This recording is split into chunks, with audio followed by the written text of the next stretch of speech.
રાજ્યના ખેડૂતોને વીજળી આપવા મુદ્દે સીએમ ભૂપેન્દ્ર પટેલનું મોટું નિવેદન। માર્ચ 2026 સુધીમાં તમામ ખેડૂતોને દિવસે મળી થશે વીજળી।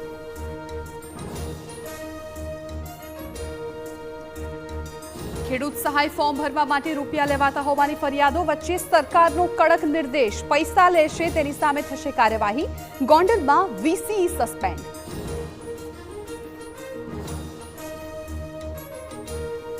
ભાવનગરમાં વન અધિકારી પત્ની અને સંતાનોની કરેલી હત્યામાં ખુલાસો। પ્રેમ પ્રકરણને કારણે હત્યા કર્યાનું ખુલ્યું।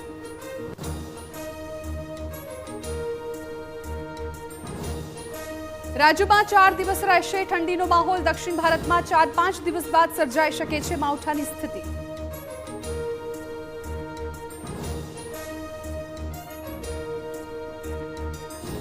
વડોદરામાં શાકભાજી માર્કેટના ચોંકાવનારા દ્રશ્યો સામે આવ્યા। શૌચાલયમાં રાખવામાં આવ્યા શાકભાજી, લોકોના આરોગ્ય સાથે ચેડા।